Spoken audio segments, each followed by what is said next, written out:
Supreme court अधिवक्ता एहतेशाम हाशमी का वकीलों द्वारा सम्मान किया गया। उज्जैन में प्रोग्रेसिव एडवोकेट वेलफेयर सोसाइटी द्वारा सभी वकीलों का परिचय सम्मेलन हुआ, जिसमें सीनियर और जूनियर वकीलों का मिलन समारोह भी रखा गया था, जिसमें एहतेशाम हाशमी ने अपनी बातों को रखते हुए जूनियर वकीलों को बताया कि हमेशा खुद पर भरोसा रखें, अपने आप को वकील मानकर कोर्ट में दमदारी से अपनी बात सामने रखें, कभी अपने आप को छोटा ना समझें। साथ ही सम्मानित करने पर सीनियर वकीलों का उन्होंने शुक्रिया अदा भी किया।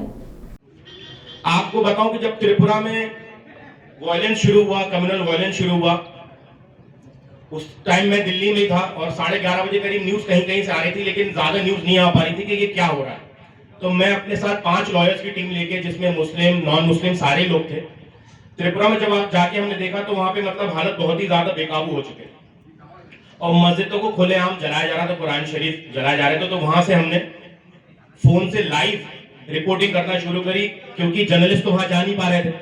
और लाइव रिपोर्टिंग करने के बाद वहां के डीजीपी ने हमारी पूरी टीम के ऊपर एफआईआर रजिस्टर्ड कर दी, यूएपीए और काफी सारी आईपीसी के सेक्शन सब इंपोज कर दिए। आप लोग की दुआ से मैं दिल्ली तो वापस आ गया, लेकिन दिवाली का टाइम था और दिवाली के एक दिन पहले ही नोटिस आ गया डीजीपी त्रिपुरा का कि ज्वाइन इन्वेस्टिगेशन। तो मैं छुट्टियों में घर जा रहा था, लेकिन मैं आगरा में ट्रेन से उतर के फिर वापस दिल्ली आया। मुझे ये लगा कि मेरे सारे साथी दिल्ली में जिनके ऊपर केस रजिस्टर्ड हुआ है और इस तरह से छोड़ के जाना मुझे लगता है बुज़दिली होगी, तो मैं वापस दिल्ली आ गया।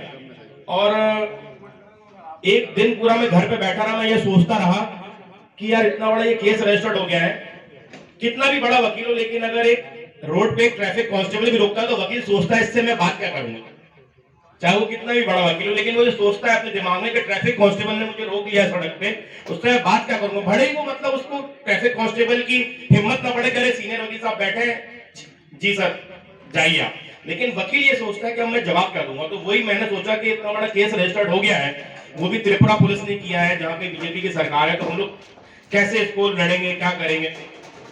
काफी सारे दोस्तों ने सलाह दी, हमने डायरेक्ट सुप्रीम कोर्ट में पिटीशन फाइल करी और आप लोगों की दुआ से अल्हम्दुलिल्लाह हमें स्टे मिला। यूएपी को जस्टिस डीवाई चंद्रचूड़ ने पहली डेट पे क्वेश्चन करा और डीजीपी त्रिपुरा को डायरेक्शन दिया कि अब जब भी एहतेशाम हाशमी की टीम त्रिपुरा जाएगी तो आप उन्हें पुलिस प्रोटेक्शन प्रोवाइड करें।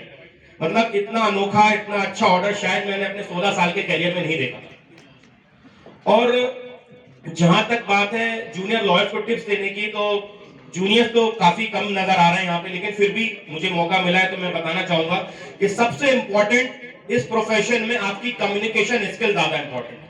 आपको कितना भी कानून आता हो, लेकिन आप जजेस के सामने अगर बोल नहीं पा रहे हैं because of lack of confidence, because of lack of knowledge, then your advocacy skills are useless. इसका सबसे जीता जागता उदाहरण मैं आपको दूंगा। हो सकता है बहुत से लोग मुझसे नाराज भी हों, पर मैं यहाँ स्टैंड अप कॉमेडी शो में नहीं आया हूँ कि सबको मैं खुश कर सकूं। बाबरी मस्जिद का जब केस रजिस्टर्ड हुआ तो हम में से इतना काबिल कोई भी नहीं था कि वहां पे जाके केस लड़ सके। ये मतलब एक बहुत ही काला चेहरा है वकालत का कि हमने वकील की डिग्री ले ली,